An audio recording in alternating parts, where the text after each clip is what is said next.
මම අද ඔයාලට hot news එකක් ගෙනාවා. ඉතින් ඔයාලා කැමතිද මේ hot news එක මොකක්ද කියලා දැනගන්න? අපි බලමු මොකක්ද මේ hot news එක කියලා.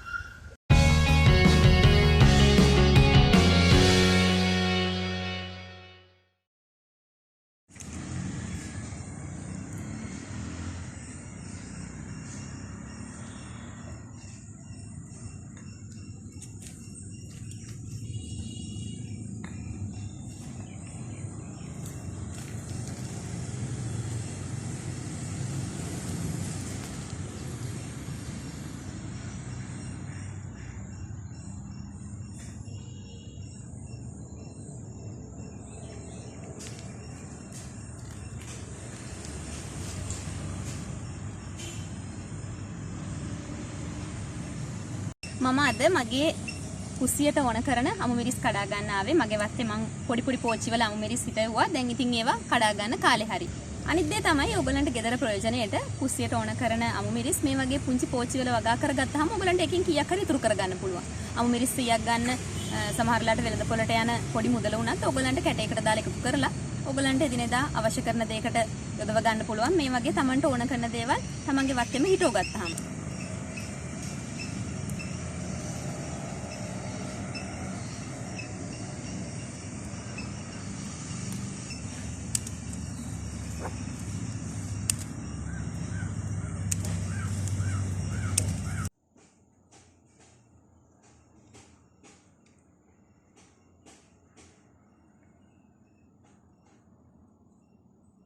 ඔයාලා අපි හැමදාම පුරුදු විදියට කන පරිප්පු වඩේකට පුංචි වෙනසක් කරලා අද මං මාළුත් එකතු කරලා හදන රස මාළු වඩේ එකක් හදන හැටි කියලා දෙන්න තමයි හදන්නේ. ඉතින් ඒකට ඕන කරන අමුද්‍රව්‍ය ටික මම මෙතන ලෑස්ති කරා. මං ඔයාලට ඒ හැම එකම එකින් එක පෙන්නන්න. මේ තියෙන්නේ මං මාළු වඩේ හදන්න ඕන කරන ප්‍රමාණයට ගත්ත මාළු. මේ තියෙන්නේ මෙතන ග්‍රෑම් 250ක් තියෙනවා. කෙලවල් වලින් තමයි මම ගත්තේ. ඊළඟට කඩල පරිප්පු මේකෙන් කෝප දෙකක් ඕන කරනවා. ඊට පස්සේ වියලි මිරිස්, බීලුණු, කරපිංචා, ඊට පස්සේ මේ තියෙන අමු මිරිස්, ඉඟුරු, සුදු ලුණු.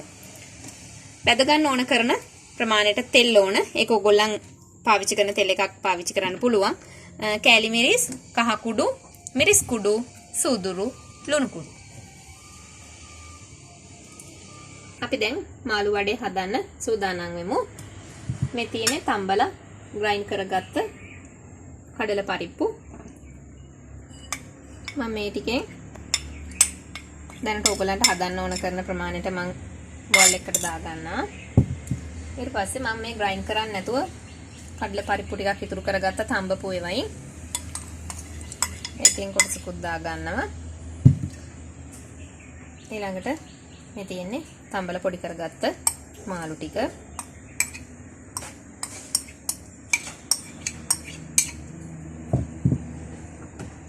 ඊළඟට මම මේකට කෑලි මිරිස්, මේ රතු මිරිස් කපලා මම එකතු කරන්නේ. ඊළඟට බීලුණු,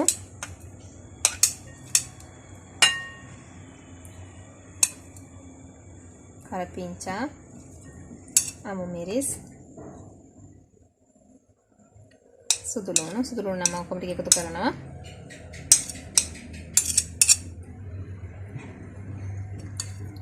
ඊළඟට මේකට අපි රස අනුව ලුණු එකතු කරන්න ඕන. ලුණු එකතු කරනකොට ඔයගොල්ලන් අරගත්ත ප්‍රමාණයට රස අනුව එකතු කරන්න.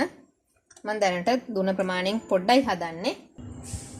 ලුණු එකතු කරාට පස්සේ මම දැන් මේකට සූදුරු එකතු කරනවා.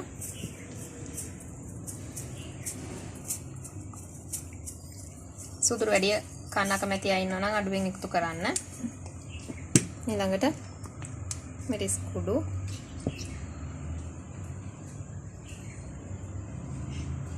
රස අනුව සැර ප්‍රමාණ වලට එකතු කරගන්න. ඊළඟට කහ,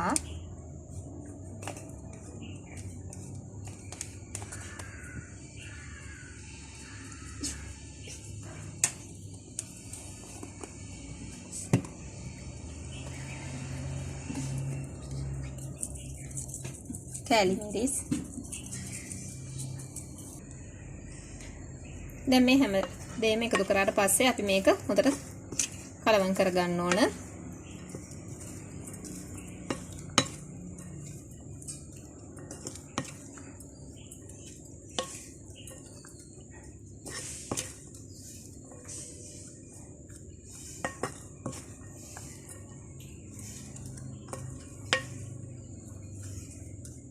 ඊළඟට ඔයගොල්ලෝ මේක කලවම් කරලා ඔයගලන් හොඳට අත පිරිසිදුව හොදගෙන මේක අතින් අනන්න.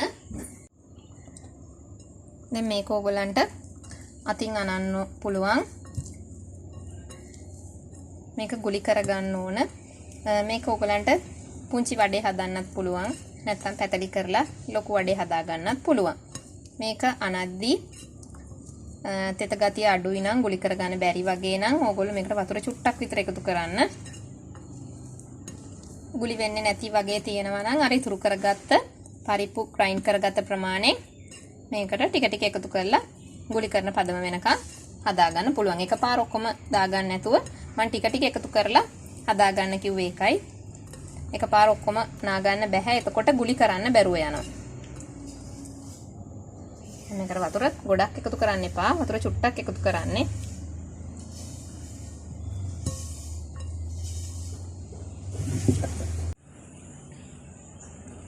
දැන් මම මේ වගේ කුලි කරගත්ත පරිප්පු මිශ්‍රණය ටිකක් මේ රත් වෙච්ච තෙල් තාච්චියට දාන්න යන්නේ. ලොකු ප්‍රමාණ වලින් ගුලි කරගන්න එපා. එතකොට මේක බැදෙන්නේ නැතුව යනවා. ඒක හින්දා පුංචි බෝල හදා ගන්න. එච්චර ලොකුවට හැඩ කරන්න ඕනේ. සාමාන්‍යයෙන් මේ වගේ පොඩි බෝල හදලා දාන්න.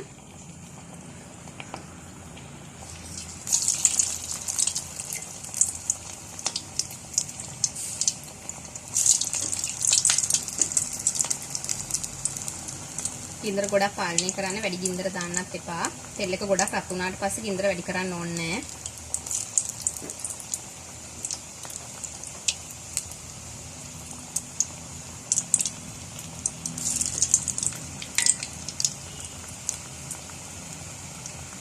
එක වඩේ එකක් තාච්චියට දැම්මට පස්සේ තප්පර දෙක තුනක් ගියාට පස්සේ ඊළඟ එක දාන්න.